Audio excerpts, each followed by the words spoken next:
Welcome to the Speed Skating Data Podcast, the place where sports science and data analysis meet inline speed skating, the first podcast entirely dedicated to the inline speed skating world. Want to stay ahead of the game? Visit www.speed-skating-data.com to explore our race analysis, training programs, and coaching services. Sign up for free to stay updated with the latest news. For real-time insights and in-depth breakdowns, follow us on Instagram at speed.skating.data. And don't forget, you can listen to Speed Skating Data Podcast on Spotify or watch us on YouTube at the Speed Skating Data channel. Now, let's dive into today's episode.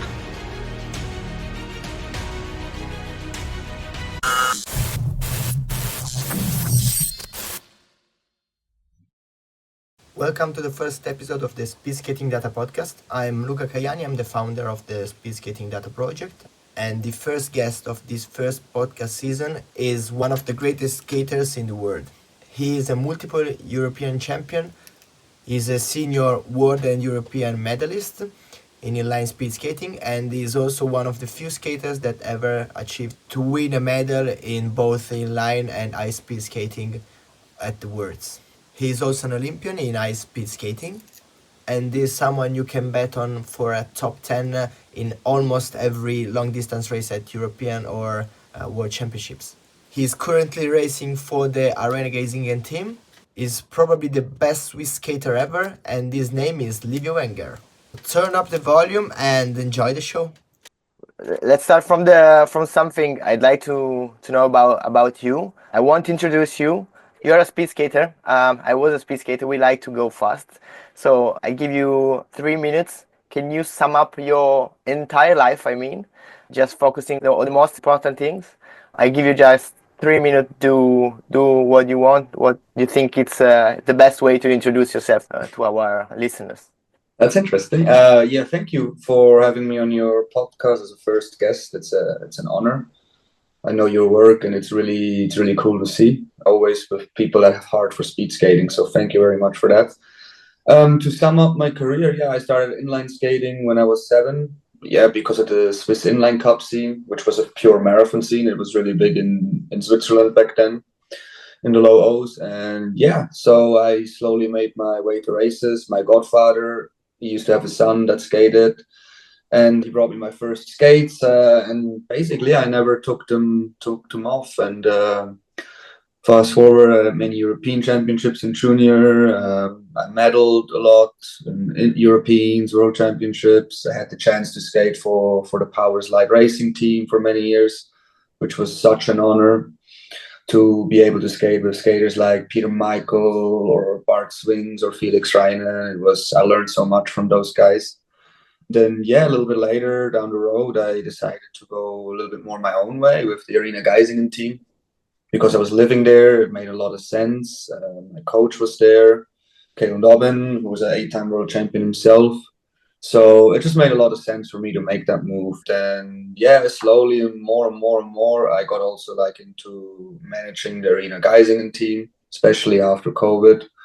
During all that time, I also made the switch to ice skating. I've been to 2 Olympics, and my goal is to go to Milano Cortina next year as well. Still following my big dream to get a medal at the Olympics. I already fulfilled a lot of dreams in my skating career, like a medal on inline at World Championships, a medal on ice at World Championships. It's actually, I think I'm only one of very, very few skaters that did both in the same year. I think there's only Bart, Michel Mulder, and Alexis Contain, and maybe Vanessa Herzog. There's only 4 or 5 skaters or something. So that's pretty cool to be close to even names like this. Bart Swings probably one of the greatest speed skaters of all time, and to have reached something similar in one category at least is pretty cool. That's basically me. I'm still an inline skater at heart. I will always be. I can't wait for the new inline season to start. What's the project for your next season? The goal, of course, is getting ready for the Olympics in Milan Cortina. I will still do some inline races, like the major races, like Geisingen and Gross-Gerau. I'm thinking about now doing a European Championships in Grosquera or World Games. I definitely want to do both. Maybe one, maybe nothing. I have to sit down after my holiday with the coach and plan everything through. But yeah, I won't do too many inline races. I will do also a few marathons. But yeah, the main goal is to train and get ready for the Olympic ice season. Okay, so you will be in Geisingen this year.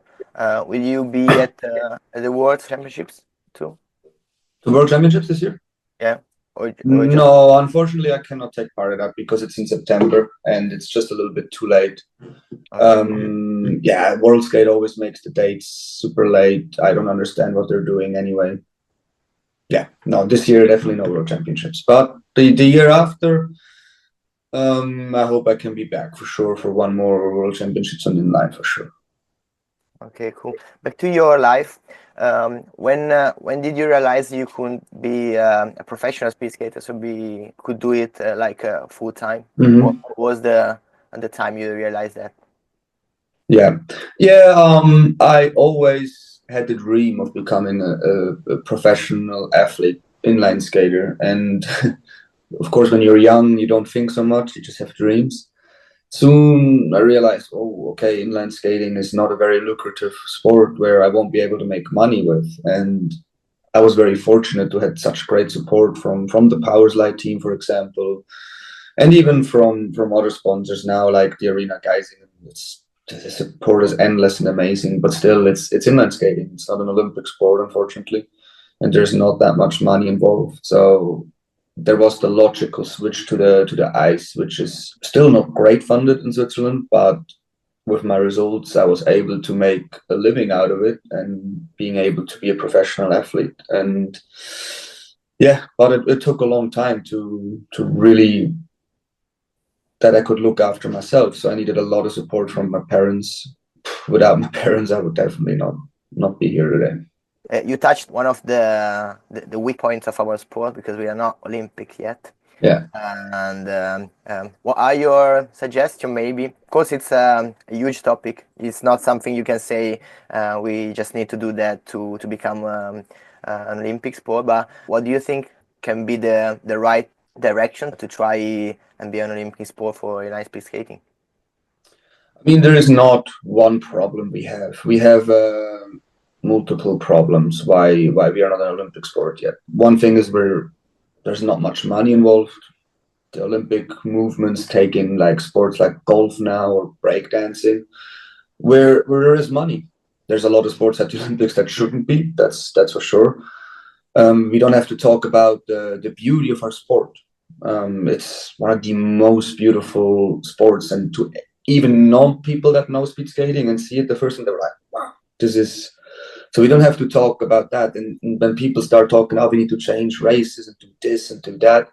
No, that's our sport is beautiful as it is. If we do a 5K or 15K or a 2K, we're athletes. We always adjust. The heart is at the right place for most people, but we have a lot of other problems. It's a lot of people don't work together. A lot of people work against each other, and that's, I believe, the main problem. It's not easy to getting Olympic. There's so much political things going on. Yeah, the way the world is these days, we just need money, and I don't know how to generate money in speed skating. And then it needs money for several years that people get interested in speed skating. It needs to be in TV. There needs to be World Series. And so, for example, actually the World Skate Marathon Tour, I think it's a really cool thing that this happens. It brings a lot of professionality back to the sport. And it needs to be the same thing also, or a similar thing on the track, which they try to do with the World Skate European Track Series. A lot of things they're doing is very, very wrong, but the idea is right. I'm happy you said that because with the speed skating data project, one of the first thing I was thinking about is that I got some data.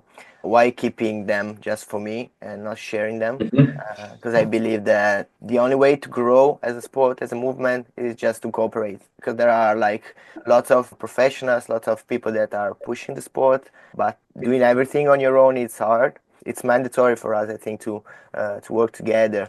and to try to grow together. That was one of the major reasons why I started this project. I was in Geisingen the first year, taking the time for my athletes just to analyze the races, and then thinking maybe someone can take something from that. So why not sharing?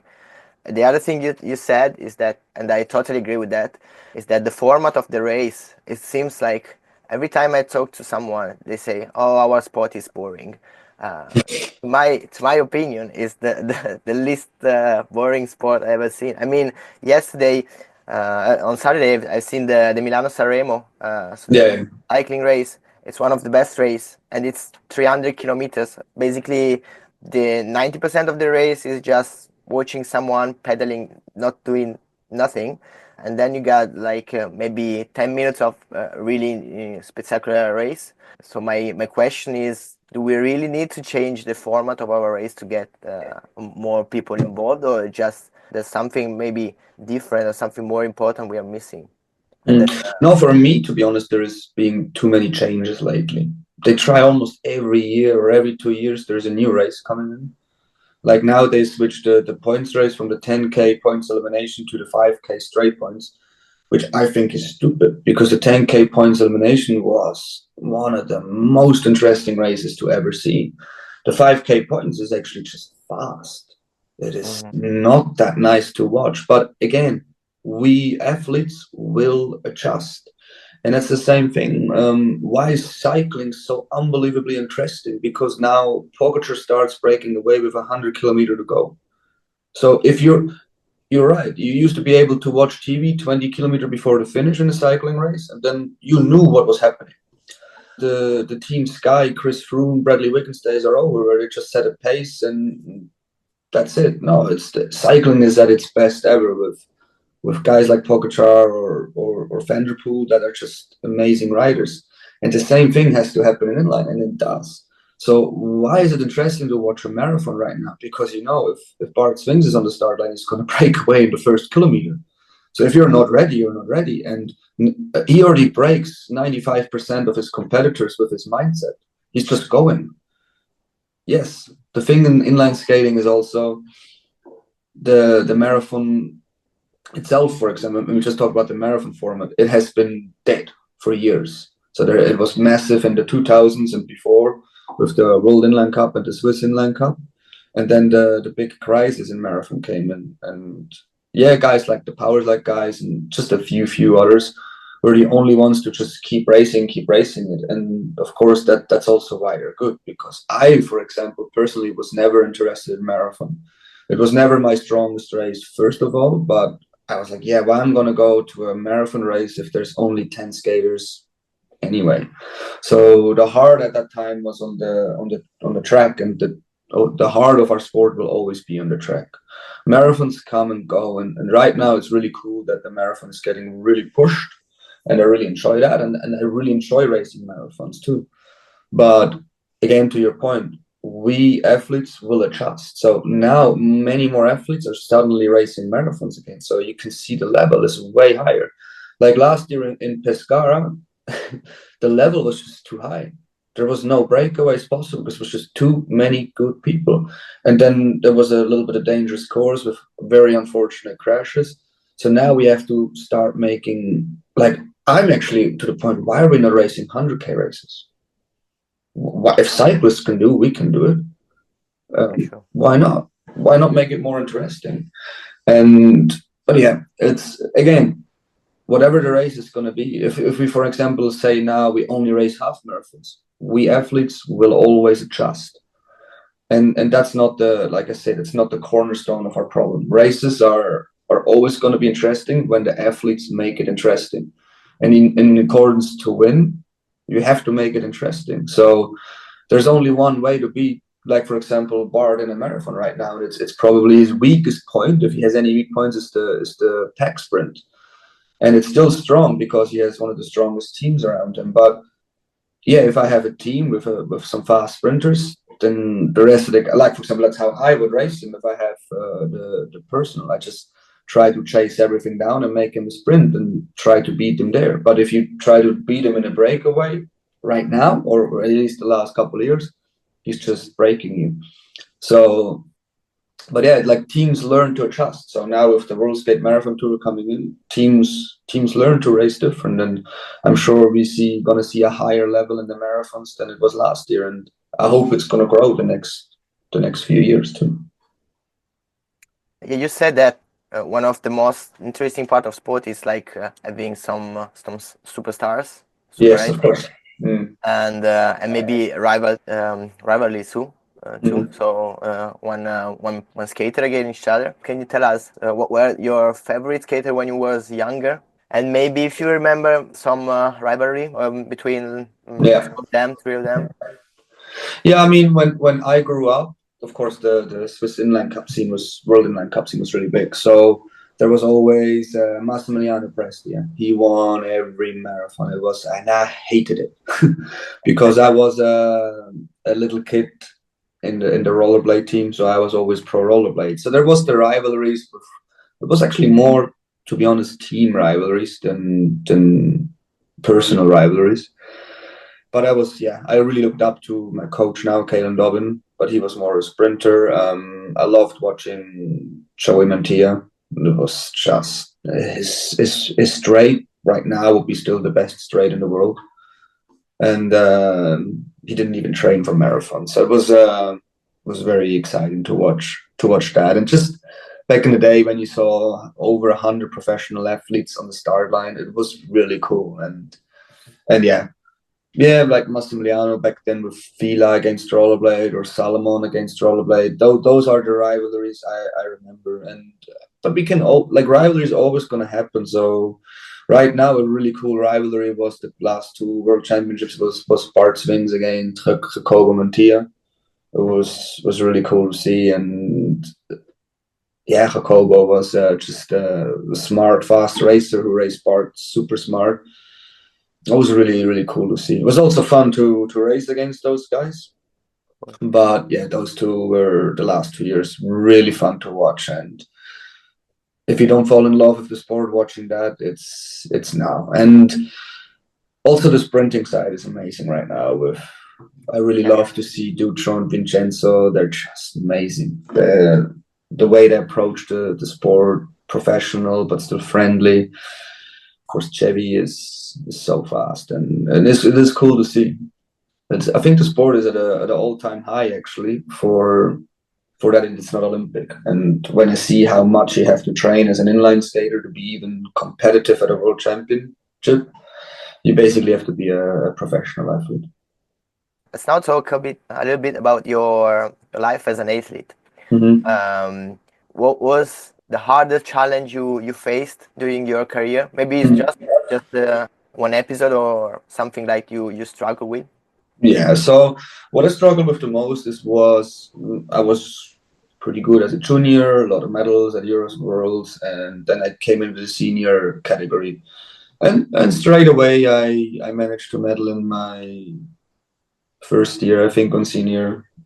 I medaled in the 1K, and so I was on the right direction in inline. But then I made the choice to switch to ice skating, and that was for me the hardest part in life as an athlete, because I went from being pretty good to being terrible. And I'm not a guy that just can do something and be good straight away. I am a hard worker that needs to work his butt off to get to a certain level. And it took me years and years to get it on ice. And these years were incredibly hard. I had really depressions and wanted to stop many times. And without a great team support system around me, I probably would have. So thank you for all those guys. Without you, I wouldn't be here. But that was incredibly hard to go from something to nobody. And then every years I went back to inline and still raced.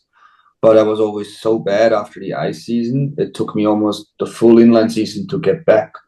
So that was really frustrating. I had years where I couldn't even finish races in Geising because I was so bad. So it was quite challenging for me that part. But I never gave up. Kept going. And yeah, to say that you're one of the best skaters in the world is a pretty cool thing.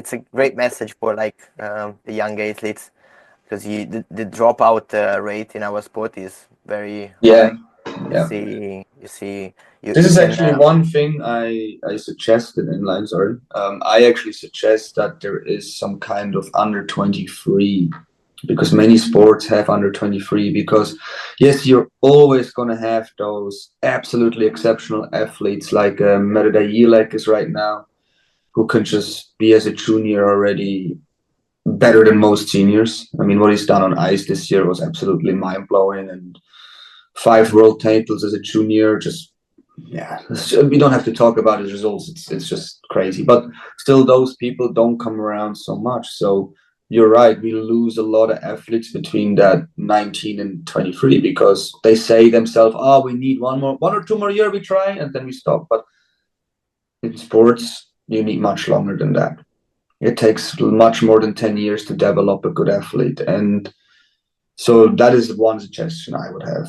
It's after the junior categories. I think it almost needs a stepping stone in between, where people have a little bit more time to develop, and that's on the track, and even in the World Skate Marathon Tour. I really love that they make a under 23 future star ranking.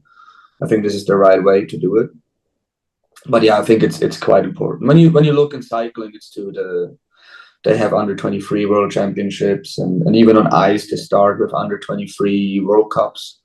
So I think it would be quite important just to give those athletes in between just a little bit more time to develop, because the step from junior to senior is massive. I've seen so many juniors, especially in Italy. Like, I mean, in Italy you have almost every single skater gets European champion if you make the national team. But then a lot of people fall away after that junior years. So, and not many make it in senior because the level is just very, very high. Yeah. I mean, it's something that touches me a little bit, because just now I'm the coach of some young skaters, Yeah. junior cadets, junior, strong athletes. I mean, last year we won a national title with the juniors and made to the European Championship too. Oh, cool. And then this year was hard. It's hard to find the motivation, and then you need to explain to your athlete that you have to train hard for maybe like 5-6 years before getting competitive again Yeah, in that's in tough. the Yeah. new category. And it's something difficult. It's something difficult to manage the family, the parents. That Mm. they need to understand that they of course need to support the athletes a little bit more, because when you are 18 you are a grown man, but not a grown athlete. Exactly. And so unless you are like super champion like me today, you said, it's hard to continue understand that in maybe 3-4 years you will be fine. It's one of the hardest part of training youth athletes. Yeah, it's. Yeah, for sure. No, I mean, when I just look back in my junior career, all the Italians that I raised, for example, they were such great athletes. But yeah, if it's a Matteo Melis or Luca Perticaro or Pablo Tusetto, all these guys, or Mauro Corselli, like they were amazing skaters, huh? But they're not around anymore because I think it was just too hard for them in senior, and yeah, it's a real pity to see. But then, yeah, also if you have a bigger country like Italy, some guys will always make it and come through. But yeah, it is also sad to see that my generation was basically just when Italy's gone.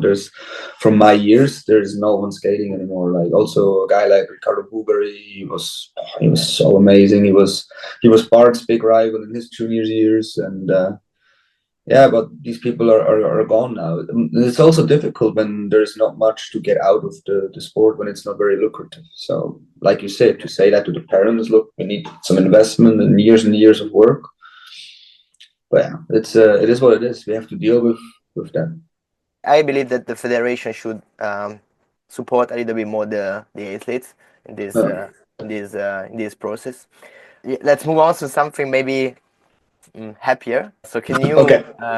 can you talk about your best achievement? We know your results. Can you name the 2-3 best moments of your skating career? Doesn't have to be some results, or maybe something you just Mhm. discovered. Yeah. It's not so easy. No, there's a few things I'm proud of.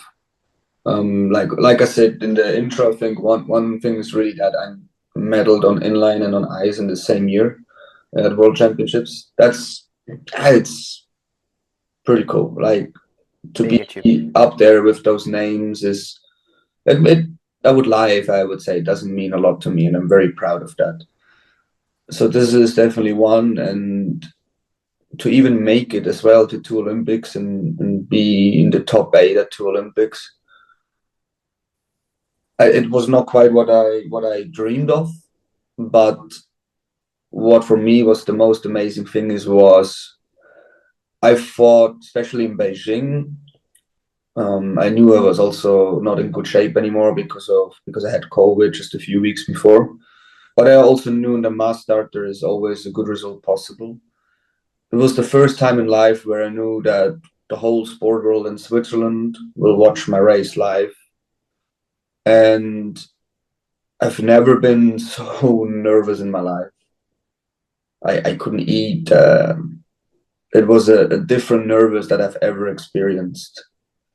Being that nervous, like looking back on it, was almost as good as winning a race because in that moment you realize how much this really means to me. Like the not just the 4 years from one Olympic cycle to the other you invest in, no, your whole career. Like in those moments you think like, oh what could and that's where you realize again how important the mental aspect of sport is. And yeah, that was a really cool experience. Even though I didn't do the result I wanted, I only finished 7th in the end. Just that experience itself was a major achievement because you have to even get to the point to be competitive for a medal and then to be that nervous. So I learned a lot out of that experience. Yeah, I'm also really proud of what we're doing in Geisingen now with the team. It's really cool to see the development and to be part and the leader of that team. It's really unique and cool. And yeah, I hope we're gonna have some really cool races this year. Yeah, that's basically that. Yeah. Yeah, okay, cool. Of course, it's interesting that you mentioned that sport is more than the results. I mean, we of course we focus a lot on the results, on winning racing, on racing. But then looking back, you understand it's something you can understand maybe later in your career or in your life. But you understand that all the training session, all the stuff you've done, the friends you've made during the years, the experiences you've done around the world, it's something that it's not for everyone. It's something that is special. It's something that builds your own personality, your own life. I've always been a speed skater. I was just not good enough to compete at international level, but I've done everything. I mean, every time the people ask me who was me as an athlete, I just say I was the worst professional athlete. I was training like 20 hours per week, doing the stuff properly, go sleep early, try to eat good, something like that. Never achieved any big results, but now I understand that all that journey wasn't just about racing, wasn't just about speed skating, was something that helped me develop an ethic, develop myself as a person. Absolutely. Yeah, and I still think the statement from many people that say sport is one of the best life schools. I think I completely agree with that. You just learn so much, and also when you see these days in the world is people are afraid to fail and they're afraid to lose, but that's part of life. You cannot always win. The greatest champions in any sport, I believe, are the ones that hate losing more than they like winning. Yeah, cool. I really think that's true. But it's as anything, we got good aspects and bad aspects. So can you tell us just one thing that maybe it's not like you don't like, it's like it's annoying you the most about speed skating? It can be something like stupid or something more deeper. Just try to tell us. Oof, there's a few things that annoy me. Okay, cool. No, of course. I mean, it's my whole life. Not everything is good. But one thing that bothers me a lot right now is the whole political situation with World Skate Europe, what they're doing to races like Geisingen, and then telling lies, really telling lies that the arena Geisingen didn't want to cooperate. So it's just not okay to tell lies. And with that, I have a big problem, and I cannot respect that. I have to tolerate it, unfortunately, and I will still go races, of course, but it's really sad to see. And especially telling lies also about Sabine Ulrich, the owner of the arena Geisingen, who did so much for the sport. Also, when the sport was at its worst, she kept going with the arena Geising event, and she gave the sport so much. And she got treated so many times badly. So she literally could have walked away so many times, but no, she loves the sport. She loves the athletes, and that's why she's doing it. And yeah, to tell lies about her that she wasn't able to cooperate for the World Skate Track Series is completely utterly wrong. And that's why I also want to put this into the world too, because it's not right to do that. I don't want to say names now because I don't want to get myself into too big of a trouble, but I really cannot respect what is happening. And I hope in the future though we find solutions, because I'm always the guy that that says to everyone, and I will keep saying that we need to work together. If you work against each other, I mean, right now it's terrible that there's a World Skate Marathon Tour and a World Inline Cup. Come on. It is terrible that there is a European Cup and a World Skate Track Series. So it is not good for the sport. But if you actually work together, come on, you can make something pretty special, pretty great for the athletes. And at the end of the day, that's also the biggest point. What a lot of people don't understand and realize: politics go well beyond the athlete, and people forget that this is about athletes. I understand politics, but if it's going against the athletes, and then yeah, really do things to hurt the athletes. Even what's going on in the Colombian Federation, how they're treating their athletes, with all the Colombian athletes, and they're getting forced to do things. So they're getting forced to go to Italy, or they're out of the national team. It's just not right. It's just not right. And yeah, you can't say too much about it, but that really saddens me that there's everyone working against each other, and everybody does what they think is best for themselves, but ultimately those people don't realize that they hurt each other, that they hurt the sport with that.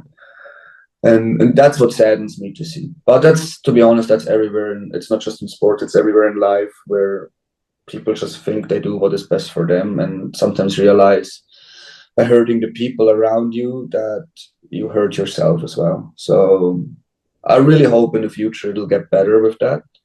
I will always fight for the athlete. I'm not going to do this for my, well, of course I'm doing a lot of things in the sport for myself, but my main goal is always the athlete, and the athlete for me has always got to come first over everything else. Yeah, I totally agree. I mean, I know some things, maybe not the entire story, because it's a difficult topic. Just to inform, maybe someone is not aware of it. The thing we are facing with the schedule of the year is that until last year there were the European Cup, the biggest races in Europe, in the European Cup, and then from this year the World Skaters developed a new format, which is the European Track Series. There are some races inside this new circuit. Unfortunately, some of these races will be on the same dates of some, let's say, important races in Europe, like the Geisingen International and or Gross-Gerau that decided to stay together in the European Cup again. So there will be basically two championships, let's say, in Europe, and this is something at least strange from an outside perspective, because you see, you basically have two European Cups. The worst thing is that you have to choose between one or another. Of course, if you participate in a race, you need to stick with the races of that championship, let's say. The problem is that we don't have like tons of athletes. It's just not good for the sport, for the events maybe, because you have some great skater on one race, and the same day maybe the half of the skates on the other race. So in my opinion, if you think about sport, the focus is to have the best event as possible. If the Geisinger International develop a structured program during the years, and it's now maybe the most well organized race in the world, and people enjoy go there every year. You got like almost 1,000 skaters go there racing. Maybe organizing a huge event like the European Track Series on the same dates is something like doesn't work for, at least for the events and for the sport.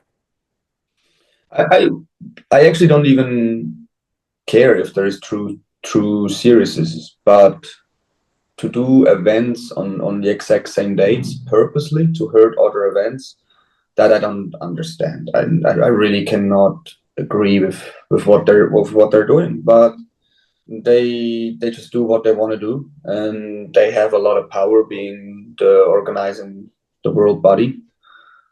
So, like I said, it's honestly also not worth to talk too much about it. But I think the most important thing out of everything is to find solutions in the future to avoid these problems. Because at the end of the day, it's not going to help anybody. Because what I don't understand is if they would not have made the event on the same weekend of Geising, for example, the event in Senigallia would have had 200-300 more people there. So it would have been way better for that race to be not there. Because even the worst thing out of everyone is people that are going there now, they're getting forced to go there by international federations and so on. And so people are going to your event that actually don't even really want to be there, or getting paid by sponsors to go there, or getting forced by federations to go there just to hurt other events. I wouldn't want to be that event that has people there because they're forced to be there. Like athletes at the end of the day don't care. They race wherever they're going to get sent to. We're just racers. We race and we race as hard as we can. But it's just really a pity for any event of any series. And at the end of the day, everyone is hurting right now. No one is winning with this. And that's the sad thing. And I really hope in the future we find a solution to really get those big races together as a track World Cup or whatever, and be smart about this. Make smart decisions for the sport, and we'll see what happens. Yes, yeah, I agree. We need to work together again. Is a topic of our conversation. So I hope this situation will be the same. We can work it out. I believe it's something we need to address, of course, in the next months, in the next years. Yeah, I hope it will get addressed and treated properly. And I will always be there to give my advice if people want it. It's just sad. That's the whole thing behind it. It's just sad. So let's move on something totally different. Of course, the speed skating data project is about data in speed skating. So I'm now something I'm really interested in. What are the parameters you use the most when you train? So how do you monitor your internal external loads? So you use GPS, you use your heart rate monitor. Tell us something. I mean, on inline right now, the easiest to go with is heart rate and lactate, of course. On bike, it's much easier. You can also work with watts. Actually, on bike, I only look for watts. I don't even really look at my heart rate anymore. But on inline, we don't have the watts yet. So like what we still have is of course lap times. So I work a lot with lap times, especially in Geisingen because it's wind covered. So the track is very, very stable. So you can go quite well after lap times. And of course, so when it comes to data, it's just what we have right now. But yeah, lactate, of course, also works well. And then there's still the body feeling, which is the most important data in the world. So do you usually train with lactate or just do maybe some tests at some point of the season? We do tests with lactate. In the training we don't use it so much anymore. We have a lot of experience with it. So yeah, on inline right now we use mainly hard rates, especially when it's easy trainings, just to make sure we don't go too hard. And yeah, like I said, we go a lot with lap times too. Okay, cool. Yeah, of course, in Geisingen it's easier because you said the track is stable, the conditions are stable, and also the track is 200-meter track, so you got feedbacks pretty. It's not like a 400-meter track, so you just you can have feedbacks frequent feedbacks, of course. Have you ever worked? This is something maybe difficult to see in speed skating. I have never. Have you ever worked with biomechanics to improve your technique? Of course, maybe you have done something for your bike setting, but have you ever tried something similar with speed skating? Have you ever been like studied or your technique studied in speed skating?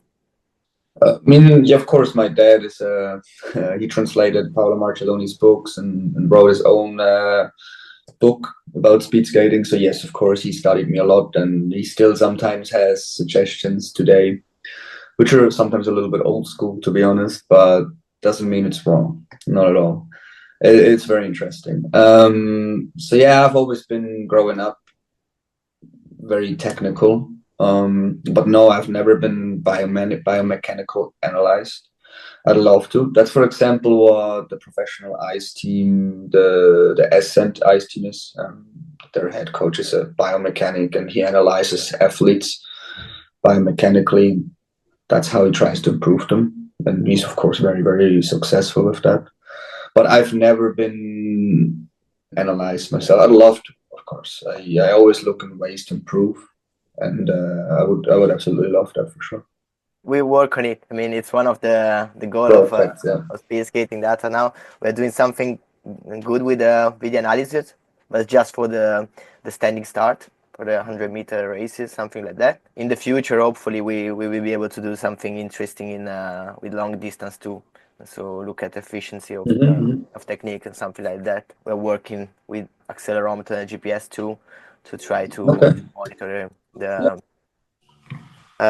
training and of course techniques. So it's something we're working on. As you said, speed skating is almost, no one think about it, but it's extremely difficult to try to have some good parameters because you got so many variables. It seems like a stable sport, so it's something you say. They measure everything in football. Maybe speed skating is easier. It's like more predictable, but actually there are some huge limitation because it's not like in cycling that you have just your power meter and you know exactly the power you are expressing. We have corners, we have straight. The technique is different from corner straight, and then you got the draft, which is something that can influence a lot your energy expenditure, of course. So it's something hard. Probably in the future we will develop some technologies that can help us in this. We're here for that. That's really, really cool, man. No, I really love people that want to bring the sport forward, and you guys are doing that, and I really love to see that. So it's really cool. You said to us that you talk a little bit about your trainers, your coaches. What are the figures behind Livio Wenger? I mean, who is following you now as for training? Do you have like a strength and conditioning coach, or is just your inline skating coach that helps you with the gym session too? Yeah, no, we don't. We're not professional enough to have, or We don't have enough money to have all those different kind of coaches. No, my main coach is Caleb Dobbin. So he does everything for me when it comes to the on track coaching side. He of course is a very known skater himself. He multiple world champion and everything like that. So he's also very technical coach, and very data analyzed coach. So he loves his books with his times written and stuff, and no, he analyzes everything, and that's really cool to see with him. He's also bought like basically a TV camera for video analysis and stuff like that. So it's yeah, he's just a coach with a full blood coach. But yeah, before that, basically my first ever coach was my dad. He couldn't watch my brother being so bad on a track. So he decided to study himself, and then he stepped on Paolo Marcelloni's technique book, got into contact with him, and there was a friendship developed with him and Paolo. He started to translate the book. That's how he started teaching me how to skate. So then I heard the first time ever for years and years, I just heard Caralamento, Caralamento, Caralamento, and all these things. But yeah, of course, it started polishing me. I always had a good feel for skating, and then I suddenly learned a little bit how to skate thanks to Paolo's influence to my dad. And then a little bit later on after that, Bill Beck became national coach in Switzerland. I don't know if people still know Bill Beck, but he's a very old, legendary coach from New Zealand. Okay. Many people he coached, and he had a very old school way of coaching too. Very hard training. Did not know as much about technique, of course, as someone like Paolo or Kalen now. But he had the heart and passion, and that's how he could motivate his athletes to do really good things. So my first European medals was when I was coached by him already. That was really nice to have that as well. And then yeah, later on, pretty soon after that, it started to be Kalen. From my last junior year till now, I've never parted ways with Kalen. I'm sure he will be the coach until the rest of my skating career as well. And he's even my business partner with Kali Skate now. So it's more than just a athlete-coach relationship. We're also friends. It's pretty unique way how everything turned out. And how do you manage your recovery? Do you have maybe physiotherapist or someone that helps with the recovery, like from? What about like maybe injuries too? How do you manage them? Yeah, like I've been very fortunate with injuries. I have not had a lot of injuries. This year I struggled a bit with some muscular problems, which is always hard on the ice because we don't have physios with us on the World Cup circuit. So sometimes with hard training, hard races, it's just hard to recover the body. I do everything I can for my body to recover with normal techs and everything possible you can have. But nothing is as good as a physio at the end of the day, and no physio is as good as sleep. So, but yeah, in Geisingen we have someone that helps us skaters a lot. We call him Magic Mike. He's been to many races with us. He's also doing this for fun. He's not making it for money or anything. He loves helping us. He's got the heart in the right place for the sport, and yeah, he really helps us a lot. And what about like strength training? What's the role of strength training in your training preparation? I mean, of course, in speed skating we need to skate a lot. This is the main part of our training session, our training schedule. But I believe that during the years, especially now that we're going always faster and faster, so taking a corner at 15 kilometers per hour is like really demanding from a strength standpoint. So how do you train for that? How many sessions do you do for a week? What's your favorite exercises, something like that? So when I was younger, I most of the time used to do 2 weight sessions, but it was more like a general strength training. But with the ice influence, we started doing much more, especially you just need more power on the ice. We had more max training, so max weight training and explosive was more only on inline, but yeah, it all combined. And but now most of the times we have 3 gym sessions a week, especially in summer to build up for everything the ice season is to come.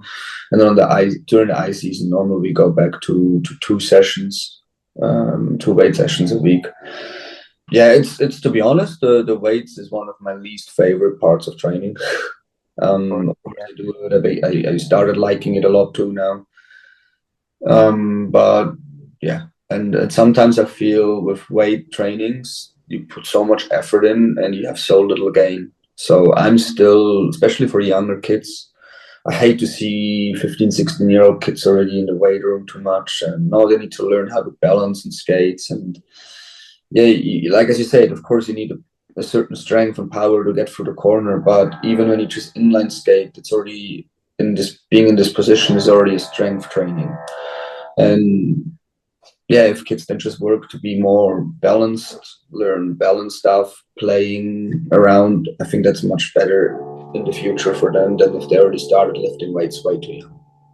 Yeah, it might help them win as a junior, but it doesn't help them later on in their career. Okay, cool. Yeah, it's interesting. The enjoyment part, I think it's personal, because Yeah. and also it's a lot about the environment. I mean, as when I was a speed skater, I was pretty much similar to you. I used to do like 2 to 3 training session on the weight room, but I hated them. It was boring. I was alone on the gym. I mean, I was in the gym not with my team, but just Yourself. commercial gym. Okay, so I was on alone, and it's also a strange environment because you, as an athlete, you do some exercises that are not like conventional exercises. So people maybe sometimes look at you squatting 150 kgs, and people. Some people approaching saying, "Oh, you're hurting yourself." I was like, "I've never been injured in 20 years." Why you're saying stuff like that? But now it's different because I'm a strength and conditioning coach actually. Oh, okay. That's my background from an academic standpoint. I really enjoy it, and I think that with my team we're working very good. I mean, and they enjoy the gym sessions too, and I think it's something important because when you train maybe on the skates, of course you like it because you decide to do it, but then at some point you start doing stuff because you need to do, and it's some and that's the point. I think the things get harder. I think the environment is something that helps a lot. This morning I was at the gym with my guys at 6 a.m. and they Oh, were enjoying it. And they asked me to do the session before going to school. yeah. And it's something for a coach. It's something like Of course, that's even more motivating if the athlete asks you to do more or wake up at 6 a.m. And I remember exactly, I did the same thing when my dad was writing my first training programs. And I said, "But Dad, why is there only 6 trainings? I can do more." And he said, "Yeah, but Livio, you can't train before school." I said, "Yeah, I'll just wake up at 5." So I woke up earlier to get some kind of training session or running or biking or some off skates. So I wanted it, and that's what the coaches need in the end of the day. You can be the best coach in the world, but if the athlete doesn't want it, it doesn't matter. let's move on something you have a lot of experience because you have such a long career. You're still racing now at high level, and of course you have seen the improvement in the equipment. You had the chance to train with singular compound wheels, double compound wheels. You have lived the change to the 100 Yeah, yeah.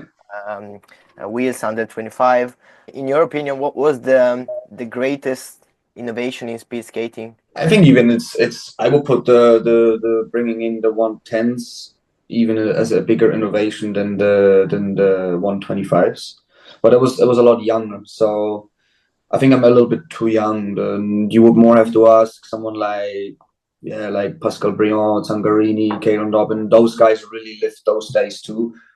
But they were almost too young to race on the 125s, I think. So they never really did that. But yeah, for us, of course, the biggest innovation was the 125s, and it's just faster in the marathon. We've proven that. Yeah, it's and that's what sport is. It's innovations. And in the last years, there has not been too many big innovations. Now I think the innovations are more in the wheels. Like the TLTF is just really pushing the boundaries of the wheels, and it's almost if you don't have them, you're not competitive. So that's all, especially in long distance and yeah, but that's sport. In any sport, development goes on. Doesn't matter how rich the sports are, development will always go on. And also even when you see the suits, we used to just skate in normal suits. Now we all have aero suits and aero helmets and all these things. So yeah, but that's important. Development always has to go on. But yeah, I think I would say for me the biggest innovation was the 125. So in my active skating career. Of course, you use them for marathons. How do you switch between them and the smaller wheels when you train on track? I mean, before a race marathon, how much time do you spend on your 125? Do you like to switch them frequently or just stick with a wheel for a time? Yeah. To be honest, the biggest problem was I never really took the marathon serious enough, because especially when I was in Geising and we didn't do that many marathons anymore. I didn't train that much in the 125s. Just the most time I spend on 125 is normally 1 week before the Berlin Marathon or something. And before that, even out of training sometimes. Yeah. But I will definitely use 125s more now. I will have like a setup for roads.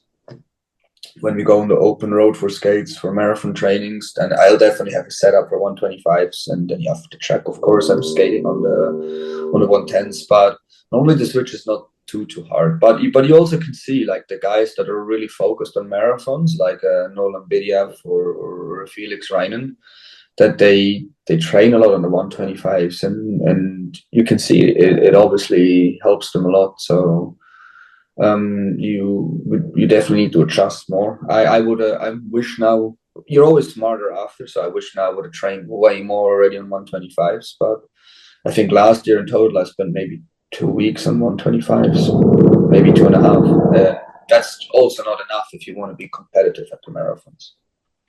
Okay, so just before the races, of course. Yeah, of course you need to spend the more time you can on the wheel you are racing on. You talk about the Cali project. Yeah. Can you talk us a little bit of what's the idea behind the project? What are your product? What's maybe the future of the brand? Mm-hmm. Yeah, we just want to do the best possible product we can do for the athletes. It is always for the athlete, and also our slogan is change the way you skate, because we really believe that with the products we can do, we can change the way the athletes skate, and we have seen it firsthand. So we know we have some really good products aligned. It's now about building it up slowly. We don't have a too big rush with it. We want to do it right. We rather want to bring out products in the market that are proven, that our athletes in the team tested. Yeah, we're working on a lot of little projects right now. It's quite tough, to be honest, for me as an athlete on inline, ice, and having a brand and being the team manager of Team Arena Geisingen. It is becoming a lot, and I will also dial back this business commitments a little bit, especially for the Olympic season coming. Yeah, it's a really cool, interesting thing. Yeah, but we definitely want to keep growing over the years, and we'll see where we are in a few years. But I think our start was pretty good now. Okay, cool. And what about your? We talk a little bit about the wheels.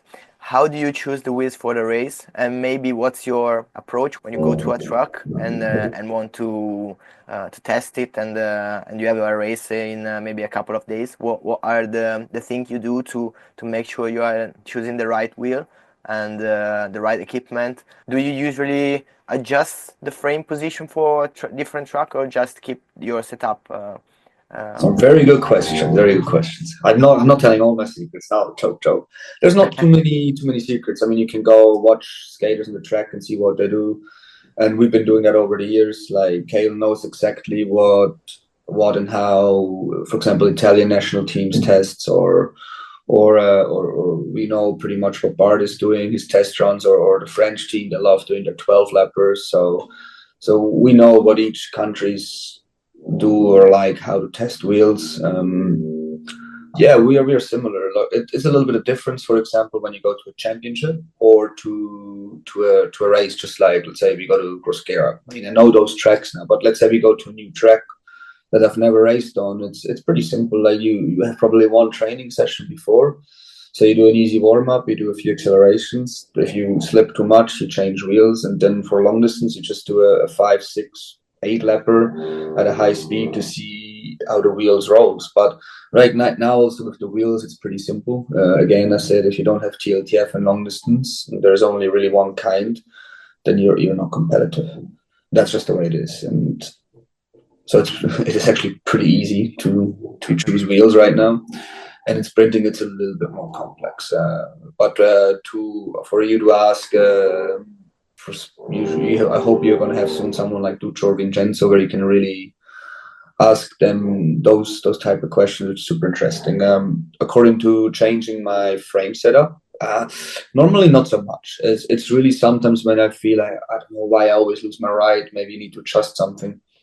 Normally it doesn't happen, but it does happen every now and then. For example, just at inline worlds, I changed my setup one day before the race because I wasn't 100% happy.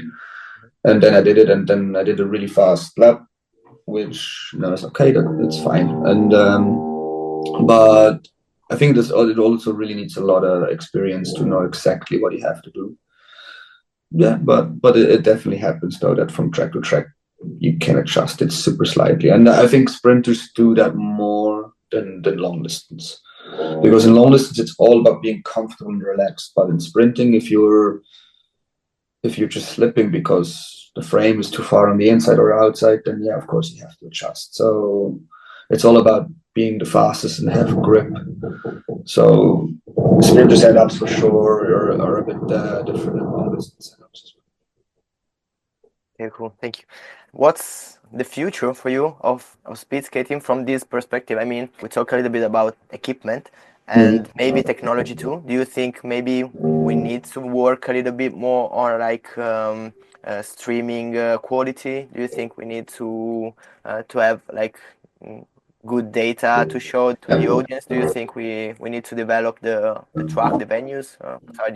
Well, I think when people, it's also quite funny. There's so many talk. We need to bring parabolic tracks back. Yeah, I agree. It's really cool to race parabolics. But do we really need to just bring parabolics back? I don't believe so. One of the coolest races I've seen last year was actually in Wurgl, which is a 250-meter track, so no standard at all. And Geisingen is super exciting racing. Sometimes people say it's too boring because it's too fast.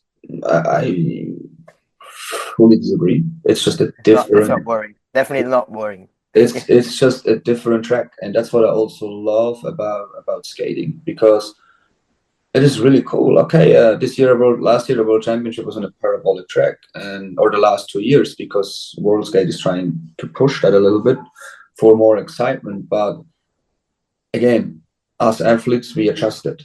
And the first day in Monte Silvano, in Montecchio Maggiore, there was so many crashes, and also in the races there was too many crashes. So I'm a little bit against parabolic tracks, because I believe it is just not up to the standard anymore. Monte Silvano was a little bit better because we had more space, but Montecchio was a very old school track, very tight, and there was a lot of broken bones.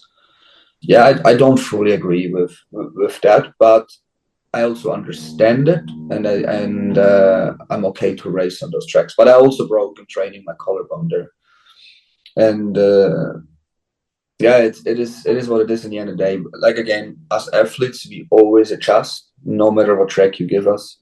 Look, I even understand, for example, in Italy, you want parabolic tracks because Italians are really good on Vismaco laid parabolic tracks. If you go to France, you go on a cement parabolic track like they did in Valence 2 years ago, the Europeans, and they completely dominated. And in Colombia, they go just to their flat bank tracks because they have the fastest sprinters. But you saw how they were the last 2 years at the Worlds in sprinting. they were not quite, especially the men were not as dominant as they used to be, and now it's more like Italy was way more dominant.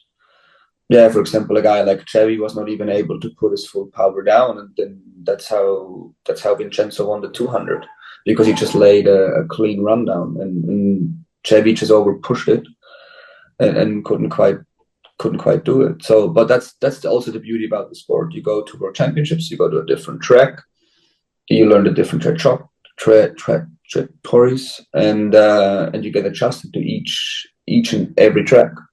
And when you really look, always the same guys are in front.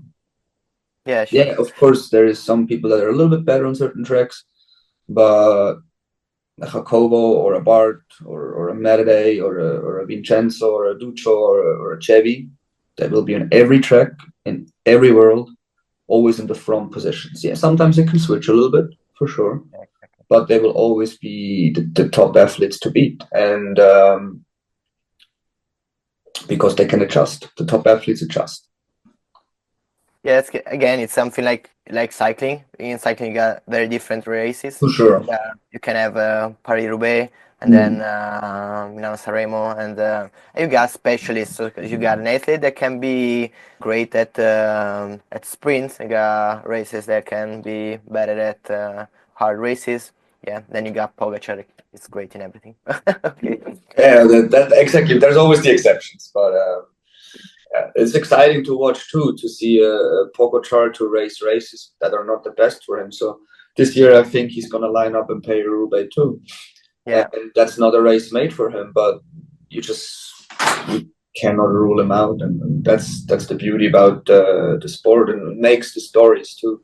So at the end of the day, is the athlete writes the stories. Yeah, I go to a world championships to try to beat those top athletes, to beat the big teams, and that's the motivation of doing it. And it is very, very, very, very exciting. And again, us athletes write the stories of the sport, not the committees and the federations. Before going to the last part of our talk, I'd like to ask you something about your training schedule. I mean, everyone is interested. Maybe have you got Strava? You post no, Yeah, I have, but I don't really. You don't post it. I don't really post anything on there. Yeah. So you need to tell us what are you doing on your skates. Maybe if you do some adjustment for off season and in season. Of course, I think it depends a lot on if you're focusing more on inline than ice. But yeah, it's like for example, the big difference between inline and ice. Like you can combine it very, very, very good. But the one major thing is in inline you have change of speed in races. So there's stop and go and stop and go and stop and go. And on ice you don't have that. You normally accelerate and you go. And even the way the mass starts they've been so fast on ice this year. It's been not many speed changes. So for ice you need to train more, just one pace, getting better and better and better at it. Where on inline you stop and go and stop and go. And that's the big difference. So we normally especially I that focuses on ice now, I will do hardly any stop and go training. Yeah, if I decide to do world games, maybe a few weeks before we start to bring in a little bit to get a little bit ready for it. But you also have to learn how to race to your strengths. So yeah, if I'm a slower athlete that is not good at accelerating, there is only one way I can go, and that's, for example, for points. But if I'm an athlete that's really fast and agile on skates, more like a Jason Suttles, for example, you race a completely different race than other people. That's also interesting to see. There's different types of athletes, and we definitely focus a lot on skating, and we do a lot of low intensity long skates, for example, just to get stronger in the position of skating. And then bike rides for sure. We don't do hard training on bikes, for example. A lot of ice skaters do that. We don't really do that. We only train easier on the bike and skate hard on ice and on inland. So, but every training group has different approaches to it, and that's also, again, there's many ways to run. Yeah, cool. Yeah, exactly. Well, for the last part of our interview, I'd like to stop talking about speed skating. Yeah. So we'll focus on you and what are your passions and everything outside our Yeah. sport. So have you have any particular passion about speed skating? You mean outside of speed skating? Outside speed skating, sorry. Yeah, I really enjoy being. I'm getting older too. I actually really enjoy being home in Switzerland. It's such a beautiful country. I love drinking a glass of wine with my parents or with my friends at home. There's something just where you can really lay off and be to yourself or forget about the speed skating world of every day. I love sports in general. I watch a lot of cycling races or Formula One or NBA. I really follow. I'm interested in sport. But yeah, there's also not so much more time for all those activities. Like the inline world takes a lot up of my time. Either if it's training, then the business world, recovery, and then the day is basically over. So there's not so much time for those activities, unfortunately, as well. So you said that you like sports because I believe if you do an individual sport similar to like speed skating, you are more prone to like individual performance sport like cycling or something like athletics. What are you most interested in? You said about cycling, but you watch NBA too. Yeah. That's the beauty about sport. There's the team sports, like even football. Um, I love football. I love watching Champions League games or national team games. I follow a lot the Bundesliga, of course, because I'm in Germany, and even the Premier League a little bit. Yeah, I absolutely love Formula One because of the technology of cars, and I love when the teams bring new upgrades every week, and I love Hamilton. I never liked Ferrari, but now I even like Ferrari a little bit. Sure. And yeah, NBA, of course, it's a team sport. It's different. So I like actually everything because even in an individual sport, even if you're a marathon runner, you need your team behind you to succeed. So even if you're an individual guy, you need a team. And it's the same thing with inline. I mean, we race alone, but often we need a teammate around us to do better. And that's in any sport, if it's an individual sport or not. You need a team. And that's why I also love team sports so much. Okay, cool. Interesting. If you hadn't become a professional skater, what would you have done in your life? Good question. I think I would have been in another sport. Okay. Maybe cross country skiing or maybe even cycling. I don't know if I would have been good enough in cycling, but yeah, I would have been in another sport for sure. Do you have any hobby that helps you relax, maybe or training or racing? Apart from like you said that you like to spend time with the family. You do anything else? Not so much anymore. It's just Netflix. Okay. Okay, cool. Yeah, it's really the time is running out, but yeah, I love doing for sure. For example, I love go-karting. Yeah, there's a few things I really like. Even sometimes when I'm bored and don't know what to do, I actually go ride my bike because I enjoy it. So it's Okay, cool. yeah. So you recover training. Yeah. You recover weight. But sometimes it's better to recover when you do something than if you just sit at home and do nothing. Yeah, interesting. Sure. What's your favorite Netflix series? Oof, right now, I actually just watch Running Point. It's a new TV show. It's basically because my favorite basketball team is the Lakers. It's basically a little bit a spin-off about how the Lakers owner Jeannie Buss did it. So, and it's a comedy. It's actually pretty funny, and there's a lot of truth behind it because I know a lot about the story. So it's actually pretty fun. Yeah. Okay, cool. But unfortunately, I'm almost finished with it, so I hope season 2 comes out soon. Yeah. Okay, cool. And so I had the opportunity in January to talk to Nolan Bediev. Yeah. And I was impressed because he told me that he basically trains almost every time alone. But he doesn't like to listen to music when he's training. So it's basically he like to feel the skates. I understand it. I'm the same. I'm exactly the same. Yeah, really? You don't have a listen to music when you're training? Never. And Only on the bike sometimes, but on skates I don't like it. And I also hate it when we have easy skates, for example, in the group. And I actually ban sometimes skaters from the training group to listen to music because yeah, you get unfocused, crashes happen. Yeah, you don't focus on technique.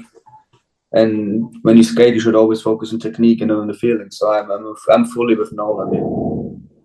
yeah. I mean, yeah, I understand because it's different. You feel it. I love music. So when I was an athlete, I was training, and sometimes only when I was alone, I forbid my athlete to train with music when they are in group, of course, Yeah. because it's dangerous, stupid. But when I was alone on the track, I was used to listen to music. But if I need to do maybe an art training session or something like that, I always stop music and Mm-hmm. Mm-hmm. I can listen to it. You can focus on your skate. You can focus on your feelings. It's Yeah, something. It's not working for me. yeah, for sure. But do you listen to music? Do you like listening to music? Do you have any? Yeah, of course, I listen to music, and I like music a lot. But I'm horrible with like I know the songs, but I wouldn't even be able to tell you who made it. So I'm not that into it like other people. But yeah, Okay. I like to listen to music. Would you like to can you take your maybe your streaming up your streaming music up and tell us what was your last song you listened to? I actually Can you? know it because I just watched the movie Wicked. Okay. Oh, really? Yeah, with Ariana Grande, and I actually listened to a song from the movie. Okay, cool, cool. Interesting, interesting. Did you enjoy it? Yeah, it's different. Of course, it's a musical. But again, with movies, I really love. Like you couldn't tell me like like this kind of movies. No, I love every kind of movies. I love a lot of old movies too. I love Robert De Niro, and yeah, I'm a bit of old school when it comes to that. But yeah, it was quite interesting. Wicked, I don't know why. It's probably more of a girls' movie, but I actually really enjoyed it. Yeah, cool. So you're more interesting about films than music. Yeah, you're more a film. I would say so. I'm more into films than music. Yeah. What about books? Do you read? Harry No. Potter. Sorry?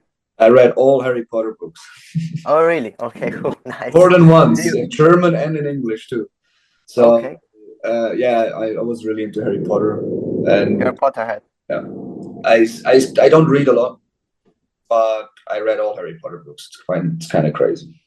So Harry Potter is your favorite. For sure, Favorite. 100%. Okay, you're a big fan. Okay, nice, nice, nice, nice. Okay, can you name three famous people would you like to spend some time with? It can be either from the present or past people. Oh, that's really cool. I would love to spend the day with LeBron James, Okay. Roger Federer, of course, and it's a good one. I would like to talk to Barack Obama too, Oh, very nice. just Yeah. because it's a bit different. I don't know why. Like, I'm not really into politics at all, but yeah, he's an interesting person for sure. Yeah, of course. Yeah, sure. It's something I believe it. I read something which stated that it was one of the U.S. presidents that made the most radical changes from a low perspective in the U.S. So yeah, it was a great personality. Yeah, of course. It's very leader, someone that can. Yeah, look, I said I don't know too much about it, and like I also don't. Yeah, I'm trying not to be too involved in that anyway. But it's just I think he was an interesting personality. He's also a black president. He must have a lot of adversity as a kid too, for sure. And the same thing with LeBron James, and yeah, of course, Roger Federer is the biggest sports hero in Switzerland. I would love to have the chance to speak to him once for sure. Okay, cool. Thank you. Last question, maybe the hardest, but can you tell us where do you see yourself in 1, 5, and 10 years from now?